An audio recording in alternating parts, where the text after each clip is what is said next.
Hello दोस्तों, welcome to तेजस शिक्षा और आपका वापस से इस चैनल पर स्वागत है। और आज हम लोग शुरू करने जा रहे हैं समुद्री गतियाँ, लहरें, धाराएं व ज्वार भाटा के बारे में देखेंगे। इससे पहले वाले लेक्चर में हम लोगों ने क्या देखा था, महासागरों के बारे में देखा था। ठीक है, ये लेक्चर हालांकि छोटा होने वाला है और एकदम बेहतरीन तरीके से होगा। ठीक है, और आप लोग इस चैनल को सब्सक्राइब कर लीजिए।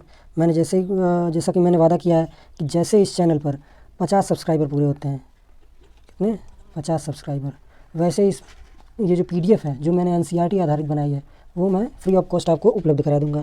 और फ्री ऑफ कॉस्ट आपको जब ये उपलब्ध होगी तो आप लोग खुद देखेंगे कि कितनी बेहतरीन PDF मैंने बनाई है। ठीक है, इस PDF को अगर आप इस लेक्चर को देखने के बाद इस PDF को 2-3 बार देख लेते हैं तो आपको RPF का एग्ज़ाम हो गया या आपका UPSI का हो गया या UP कांस्टेबल का जो एग्ज़ाम होने वाला है उसके लिए हो गया, या आपका SSC का एग्ज़ाम हो गया, यहाँ तक कि जो आपका RO का री एग्ज़ाम होने वाला है उसमें भी आपको काफ़ी हेल्प मिलेगी। ठीक है, केवल एक बार आप लोग इस लेक्चर को पूरा देख लीजिए और उसके बाद इस PDF को, मगर इस PDF को तभी आपको मिलेगा जब आप लोग 50 सब्सक्राइबर पूरे करवाएंगे।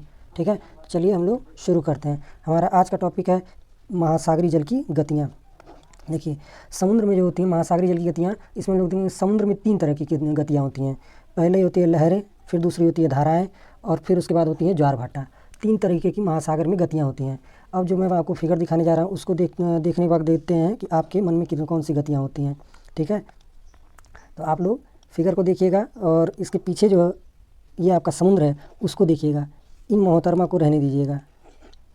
ठीक है, तो चलिए खैर मजाक से हट के हम लोग चलते हैं अपने टॉपिक की तरफ और शुरू करते हैं आपका अपना आज का अपना टॉपिक। ये आपका समुद्र है और ये आपकी जो लहरें हैं, ठीक है, ये क्या है, ये लहरें, ये देखिए पीछे से एक लहर आ रही है। ठीक है, और इन लहरों के जो तुंग और सुरुंग होते हैं इनके बारे में हम लोग देखेंगे और आगे हम लोग देखेंगे डिटेल्स में। ठीक है, देखिए समुद्र जल तल के वायु के प्रभाव से ऊपर नीचे होने की क्रिया को लहर कहते हैं। लहर का ऊपर उठा हुआ भाग क्या कहलाता है, शिखर कहलाता है, और नीचे दबा हुआ भाग द्रोणी कहलाता है। एक शिखर से दूसरे शिखर अथवा एक द्रोणी से दूसरे द्रोणी तक की दूरी लहर की लंबाई कहलाती है। द्रोणी और शिखर के बीच का अंतर लहर की ऊंचाई कहलाती है। ठीक है, और भूकंप से समुद्र में भयंकर लहरें उत्पन्न होती हैं जिन्हें सुनामी कहते हैं। ठीक है, कहने का मतलब क्या है, ये जो आप लोग फिगर देख रहे हैं, इस फिगर में ये जो लहरों की जो ऊपर वाला पार्ट है इसे क्या कहते हैं, शिखर कहते हैं। जब ये लहरें आती हैं समुद्र में तो उसके जो उठा हुआ भाग होता है उसे शिखर कहा जाता है, और जो नीचे वाला पार्ट होता है, ठीक है, ये वाला जो पार्ट है उसे हम लोग क्या कहते हैं, द्रोणी कहते हैं। ठीक है, और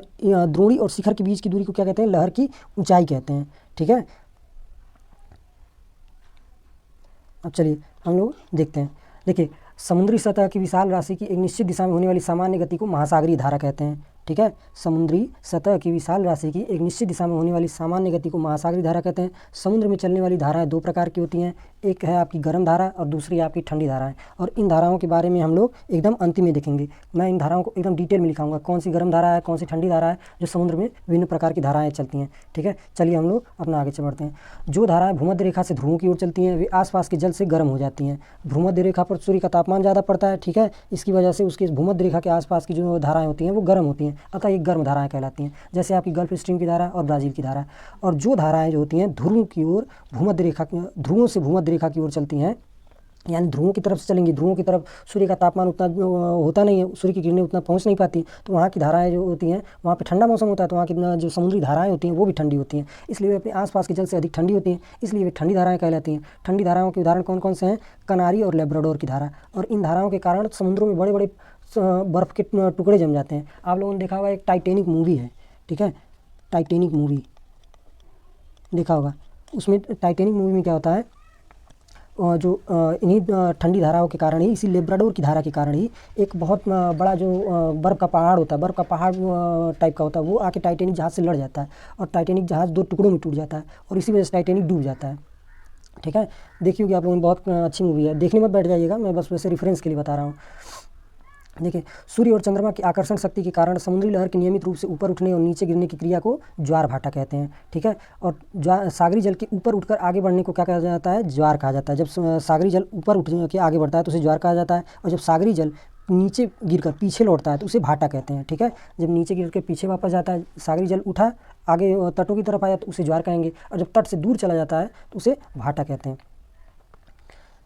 देखिए, ये आपका दीर्घ ज्वार और लघु ज्वार हैं। ठीक है, दीर्घ ज्वार कब आते हैं, जब दीर्घ ज्वार तब आते हैं जब सूर्य, चंद्रमा और पृथ्वी तीनों एक ही रेखा में होते हैं। जब तीनों एक ही रेखा में होते हैं तो सूर्य का गुरुत्वाकर्षण है वो भी काम करता है, ठीक है। जो सूर्य का गुरुत्वाकर्षण है वो भी आपका काम करेगा यहाँ से, और ये पृथ्वी आपकी, ठीक है। सूर्य का गुरुत्वाकर्षण तो लग ही रहा है, प्लस चंद्रमा का गुरुत्वाकर्षण भी लग रहा है, चाहे चंद्रमा यहाँ पर हो इस पोजीशन पर, ये मान चलिए P1 पोजीशन है और ये आपकी P2 पोजीशन है।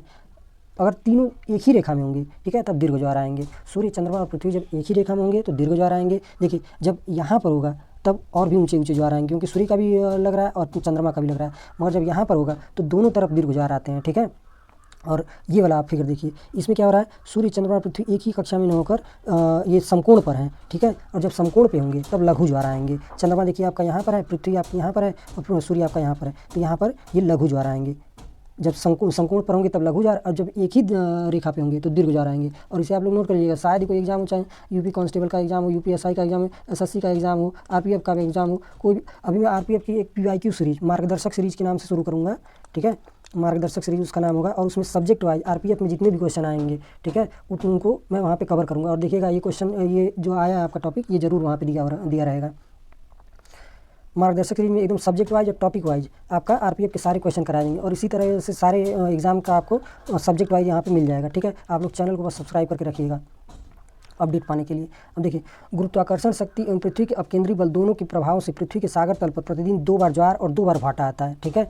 एक दिन में 2 बार ज्वार और 2 बार भाटा आता है। अमावस्या और पूर्णिमा के दिन सूर्य, चंद्रमा और पृथ्वी तीनों एक सीध में होते हैं, अतः इस दिन बृहद या उच्च ज्वार आता है। अमावस्या या पूर्णिमा के दिन कैसे ज्वार आते हैं, बृहद या उच्च ज्वार आते हैं, क्योंकि इसी दिन सूर्य, चंद्रमा और पृथ्वी एक सीधी रेखा में होते हैं। और फिर आपका शुक्ल और कृष्ण पक्ष की सप्तमी या अष्टमी को, यहाँ ये भी आप लोग देखिएगा, ये आपका यूपीएसआई में आया हुआ है सेम यही, कि शुक्ल और कृष्ण पक्ष की सप्तमी तथा अष्टमी को सूर्य और चंद्रमा पृथ्वी के केंद्र पर समकोण बनाते हैं, ठीक है। और जब समकोण बनाते हैं तो मैंने पीछे क्या बताया है, लघु या निम्न ज्वार आते हैं, ठीक है। देखिए, जब किसी स्थान पर दिन में केवल एक बार ज्वार भाटा आता है तो उसे दैनिक ज्वार भाटा कहते हैं। यह 24 घंटे और 52 मिनट के अंतर पर आता है। जब दिन में केवल एक बार ज्वार भाटा आए तो उसे दैनिक ज्वार भाटा कहते हैं। ये तो परिभाषा से ही क्लियर है, एग्जाम में अगर दैनिक ज्वार भाटा आएगा तो आप लोग वैसे ही शब्दों से ही पता कर लेंगे दैनिक ज्वार भाटा किसे कहा जाता है। और देखिए, जब किसी स्थान पर दिन में 2 बार ज्वार भाटा आता है तो उसे अर्धदैनिक ज्वार भाटा कहते हैं। यह 12 घंटे और 26 मिनट के अंतर पर आता है। और ये वाला पोर्शन अभी जस्ट आपका जो यूपी कांस्टेबल का एग्ज़ाम जो रद्द हो गया उसमें आया था, 12 घंटे 26 मिनट के अंतर पर अर्धदैनिक ज्वार भाटा आते हैं, ठीक है। और पृथ्वी की घूर्णन गति और चंद्रमा की परिक्रमण गति की वजह से 2 ज्वारों के बीच का अंतराल ठीक 12 घंटे का ना होकर 12 घंटे 26 मिनट का होता है। देखिए, महासागरीय भागों में स्थित खाड़ियों के अंदर की ओर तथा खाड़ियों से बाहर की ओर ज्वार के जल के प्रवाह को ज्वारी धारा कहते हैं। समान समय पर ज्वार आने वाले स्थानों को मिलाने वाली रेखा को समज्वार रेखा है, यानी कोटाइडल रेखा कहते हैं, ठीक है। जो जहाँ पे समान स्थान होते हैं, जहाँ पे ज्वार आने वाले उनको और समान समय पे आते हैं, ठीक है, उनको हम क्या कहते हैं, समज्वार रेखा कहते हैं। और ये आपका आरओ में आपका आया था 2018 का आरओ का पेपर, आप लोग उठा के देख लीजिएगा, उसमें आया था कि नहीं आया था, समज्वार रेखा किसे कहते हैं। और फिर उसके बाद देखिए, उपसौर के समय सूर्य निकटतम स्थिति में होता है, अतः वृहद ज्वार उत्पन्न होता है। और दूसरी तरफ अपसौर की स्थिति में सूर्य पृथ्वी के से अधिकतम दूरी पर होता है, अतः लघु ज्वार होते हैं। जब सूर्य ज़्यादा दूर होगा तो गुरुत्वाकर्षण शक्ति कम होगी, गुरुत्वाकर्षण शक्ति कम होगी तो क्या कहते हैं, लघु ज्वार आएगा। और जब सूर्य निकटतम स्थिति में होगा, यानी उपसौर की स्थिति में होगा, अब परहेलियन कहा जाता है, परहेलियन, ठीक है, तो उस समय सूर्य निकटतम होता है, जिससे बृहद ज्वार होते हैं। निकटतम होने के कारण गुरुत्वाकर्षण शक्ति भी ज़्यादा होती है। अब चलिए हम लोग अलग अलग धाराओं के बारे में देख लेते हैं। मैंने आपको बताया था कि ये धाराएं मैं अभी आपको एकदम डिटेल में कराऊंगा। स्पीकर को थोड़ा छोटा करने दीजिए, नहीं तो कट जाएगा, जैसे वो आपका काट के चली गई थी। चलिए, फिगर आपका हो गया छोटा, और यहाँ पे हम लोगों का देखिए, मैंने क्या कहा था, आपको धाराओं के बारे में बताऊंगा। देखिए, धारा पहले हम लोग देख लेते हैं आपका अटलांटिक महासागर की धारा। ये आपकी अटलांटिक महासागर की कौन कौन सी धारा है। देखिए, पहली है आपकी उत्तरी भूमध्य रेखीय जलधारा, ठीक है, ये आपकी यहाँ पर पड़ती है। और फिर आपकी गल्फ स्ट्रीम की धारा, ये उत्तरी अटलांटिक की धारा है। और ये कैसी धाराएं, ये गर्म धाराएं हैं, क्योंकि ये भूमध्य रेखा के आसपास से जन्म ले रही हैं। देखिए, ये आपकी भूमध्य रेखा के आसपास से जन्म, ये आपकी गल्फ स्ट्रीम की धारा। फिर आपकी कैनरीज की धारा, यानी कनारी की धारा भी इसे कहते हैं, ये रही आपकी कनारी की धारा, ठीक है।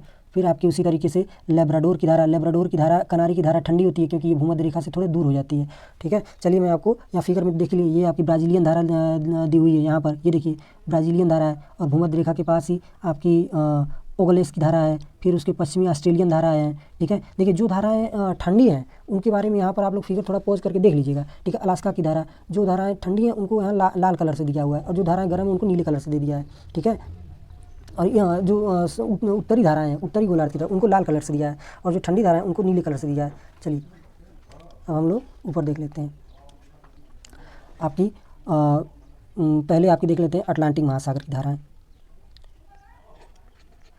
अटलांटिक महासागर की धाराएं, महासागर की धारा, ठीक है। और इन धाराओं के बारे में पूछता है, ठीक है। अटलांटिक महासागर की धाराएं पहली है आपकी, हाँ देखिए, पहली है आपकी भूमध्य, अरे यार पेन चेंज क्यों नहीं हो रहा है। पहली है आपकी उत्तरी भूमध्य रेखीय जलधारा, उत्तरी भूमध्य रेखीय जलधारा। और ये कैसी धारा है? ये आपकी गर्म धारा है। और धाराओं की धाराएं और धाराओं की प्रकृति और उनका वास स्थान की, कहाँ की धाराएं हैं, किस महासागर के अंतर्गत आती हैं, ये आपसे एग्जाम में पूछ लेता है। पहले आपकी उत्तर भूमध्य, और मैं इंपॉर्टेंट लिखाऊंगा, बाकी तो वैसे तो बहुत सारी धाराएं हैं। फिर आपकी गल्फ स्ट्रीम की धारा, अटलांटिक महासागर में ही पड़ती है आपकी गल्फ स्ट्रीम की धारा, गल्फ स्ट्रीम की धारा। और ये आपकी कैसी धारा है? ये आपकी गर्म धारा है, ठीक है। और इसे ही फ्लोरिडा की धारा भी कहते हैं, गल्फ स्ट्रीम की धारा ही, ठीक है। इसे हेटेरस अंतरिक्ष तक, इसे फ्लोरिडा की धारा भी कहते हैं, फ्लोरिडा की धारा, फ्लोरिडा की धारा, गल्फ स्ट्रीम की धारा। फिर तीसरी हो गई। और इन धाराओं का जब हम मैपिंग करेंगे तो मैपिंग में हम लोग एकदम अच्छे से देखेंगे कि कौन सा महासागर कहाँ पर स्थित है, कौन सी धाराएं कहाँ पर स्थित हैं, कौन सी जल संधि कहाँ पर है, कौन सी खाड़ी कहाँ पर है, कौन सा देश कहाँ पर है, उस देश की करेंसी क्या है, उस देश की अन्य विशेषताएँ क्या है, ये हम लोग मैपिंग में देखेंगे।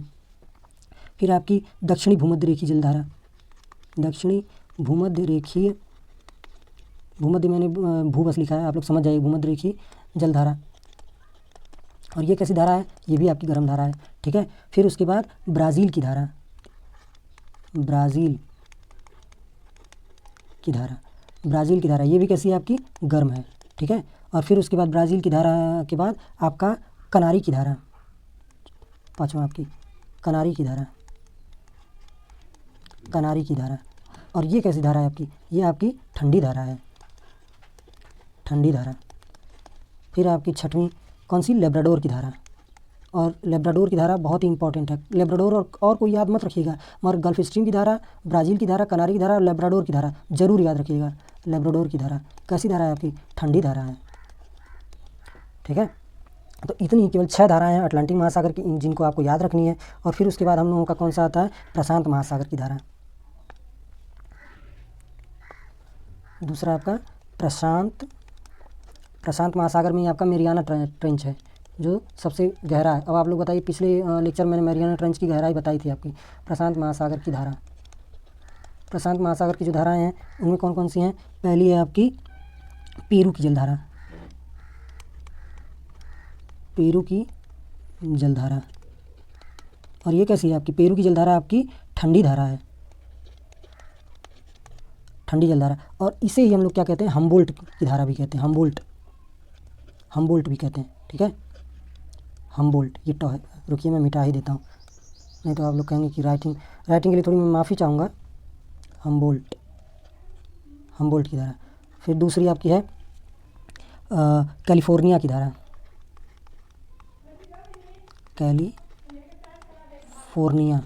धारा, कैलिफोर्निया धारा। ये कैसी धारा है? ये भी आपकी ठंडी धारा है, ठीक है। फिर तीसरी है आपकी कैलिफोर्निया हो गया, पेरू हो गया, और आपकी यहाँ पे कौन सी इंपॉर्टेंट है प्रशांत महासागर की? अलास्का की धारा, अलास्का धारा। अलास्का धारा कैसी धारा है? अलास्का धारा आपकी गर्म धारा है, ठीक है। फिर चौथा आपका हो गया, अलास्का के बाद आपका आता है क्यूरोसिवो की जलधारा। और ये एग्ज़ाम में आए हुए धारा ही लिखवा रहा हूँ, वैसे तो धाराएं बहुत सारी हैं, कई स्थानीय धाराएं भी हैं, मगर स्थानीय धाराओं के बारे में मैं नहीं बता रहा हूँ। क्यूरोसिवो धारा, और ये कैसी धारा है आपकी? ये भी आपकी गर्म धारा है, ठीक है। प्रशांत महासागर की ये 4 धाराएं आपको जरूर याद होनी चाहिए। एग्ज़ाम में जरूर पूछ देता है, आप लोग इसे हल्के में मत लीजिएगा, नहीं तो मिलान करने के लिए कई बार दे देता है कि धाराएं दे देगा एक साइड, और एक साइड ठंडी या गर्म दे देगा, या ठंडी गर्म नहीं देगा तो उसकी जगह क्या दे देगा? आपका दे देगा, क्या कहते हैं, उनका लोकेशन दे देगा कि लोकेशन बताइए कहाँ पर है। अब आइए मोस्ट इंपॉर्टेंट हिंद महासागर की जो धाराएँ हैं। तीसरा प्रशांत महासागर हो गया, अटलांटिक महासागर हो गया, अब हिंद महासागर। हिंद महासागर का सबसे गहरा स्थान क्या बताया था मैंने? सुंडागर्त, ठीक है। हिंद महासागर की धाराएं कौन कौन सी हैं, और यहाँ पे थोड़ा हो सकता है धाराएं ज़्यादा हो, वैसे मैं कोशिश करूँगा जो इंपॉर्टेंट है वही लिखा है। पहली आपकी है मुंजाबिक जलधारा। ये मुंजाबिक चैनल के पास में, मुंजाबिक चैनल मैप में मैं आपको दिखाऊंगा जब मैपिंग जियोग्राफी करेंगे, मैप के थ्रू जियोग्राफी देखा जाएगा उस टाइम। मुंजाबिक धारा, और ये कैसी धारा है आपकी, गर्म धारा है। और फिर उसके बाद है दूसरी है आपकी ग्रीष्मकालीन मानसून प्रवाह, जिसकी वजह से भारत में क्या होता है आपका, बरसात का मौसम आता है। ग्रीष्मकालीन मानसून प्रवाह जो भारत में मानसून के लिए उत्तरदायी होती है। मानसून प्रवाह धारा, और ये कैसी धारा आपकी, गर्म धारा है। ठीक है। फिर तीसरी है आपकी उत्तरी पूर्वी मानसून प्रवाह। उत्तरी पूर्वी मानसून प्रवाह, और ये कैसी धारा है आपकी, ये भी आपकी गर्म धारा है। ठीक है। फिर चौथी है आपकी दक्षिण भूमध्य रेखीय जलधारा। दक्षिण भूमध्य रेखीय जलधारा, और ये भी आपकी कैसी धारा है, ये भी आपकी गर्म धारा है। और फिर उसके बाद आपका पांचवा पश्चिमी ऑस्ट्रेलिया की जलधारा। पश्चिमी ऑस्ट्रेलिया आपका किधर पड़ता है, पश्चिमी ऑस्ट्रेलिया आपका आर्कटिक वृत्त की साइड पड़ता है, तो इसलिए कैसी धारा होगी, वहाँ से ठंडी धारा होगी, ऑस्ट्रेलियाई धारा। और ये कैसी धारा है आपकी, ये ठंडी धारा है। ठीक है। ये धाराएं हो गई, और इसके बाहर आप लोगों को जो धाराएं हैं उनको याद करने की ज़रूरत नहीं है। ठीक है। और यहाँ पे आप लोगों का जल धाराएं और महासागरीय गतियाँ जो होती हैं, लहरें, धाराएं और ज्वार भाटा, ये मैंने इस लेक्चर में कवर कर दिया है। और आगे जो लेक्चर होंगे उनमें हम लोग देखा जाएगा, वायुमंडल देखा जाएगा, चाहे नदियाँ या झीलें वगैरह देख लिया जाएगा। ठीक है। और इसके बाद मैं जब जैसे ये जियोग्राफी का लेक्चर खत्म होता है वैसे ही मैं क्या करूँगा, आपका आरपीएफ का जो क्वेश्चंस आए हुए हैं, आरपीएफ में जो क्वेश्चंस आए हुए हैं उनको मैं टॉपिक वाइज शुरू करूँगा। ठीक है। कि टॉपिक वाइज और सब्जेक्ट वाइज, कि यानी जैसे प्राचीन इतिहास से कौन कौन से क्वेश्चन आए हैं आपका, फिर उसके बाद मध्यकालीन इतिहास से कौन कौन से क्वेश्चन आए हैं, फिर आपका आधुनिक इतिहास से कौन कौन से क्वेश्चन आए हैं, भूगोल से कौन से क्वेश्चन आए हैं, आपके अर्थशास्त्र कौन से क्वेश्चन आए, ऐसे ये वाली सीरीज़। और इस सीरीज़ का नाम क्या होगा, मार्गदर्शक। और ये PYQ होगा, जो पिछले ईयर्स के क्वेश्चन आए हैं उनको मैं शुरू करूँगा। ठीक है। मार्गदर्शक सीरीज़ के नाम से शुरू करूँगा। ठीक है। और जो PYQ होंगे, और PYQ में वो भी 1-2 सालों के नहीं, मैं पिछले 5 सालों के ले आऊँगा। और न केवल आरपीएफ SI और कांस्टेबल के क्वेश्चन ले आऊँगा, बल्कि रेलवे बोर्ड के द्वारा जो पूछे हुए हैं, जैसे आपका NTPC में जो क्वेश्चन पूछे गए हैं, NTPC में आपका RRB ग्रुप डी में, और RRB ग्रुप डी में जो क्वेश्चंस आए हैं उनको भी लाऊंगा, RRB JEE के जो क्वेश्चंस हैं उनको भी लाऊंगा। ठीक है। तो इस तरीके से आप लोग इस चैनल पे बस बने रहिएगा, और आपको यहाँ पे कंटेंट मिलेगा, बाकी की फालतू चीज़ें नहीं। देखिए क्या होता है कि जब खड़े होकर लेक्चर पढ़ाते हैं तो वहाँ पे बहुत ज़्यादा समय नष्ट होता है, और आपका ध्यान पढ़ाई और कंटेंट की तरफ ना होकर जो मास्टर खड़ा होकर पढ़ा रहा है उसकी तरफ होता है, उसकी वेशभूषा की तरफ होता है। और इसीलिए मैं अपना चेहरा नहीं दिखाता हूँ, कि चेहरा दिखाऊंगा तो आप लोग डिस्टर्ब हो जाएंगे। ठीक है। चलिए आप लोग इसी तरीके से पढ़ते रहिए, और आप लोग बस मेरे ऊपर भरोसा कीजिए। आपको GS की तैयारी के लिए कहीं कोर्स लेने की ज़रूरत नहीं है, और कहीं कोई नाम कोचिंग किसी भी कोचिंग, चाहे 99 का हो, चाहे 199 का हो, चाहे 499 का हो, कोई भी कोर्स आपको लेने की ज़रूरत नहीं। आप मेरे ऊपर बस भरोसा कीजिएगा। ठीक है। चलिए धन्यवाद, और इस चैनल को सब्सक्राइब कर लीजिएगा, और जैसे ही 50 सब्सक्राइबर पूरे होंगे मैं इस PDF को आपको फ्री ऑफ कॉस्ट उपलब्ध करा दूँगा। Thank you.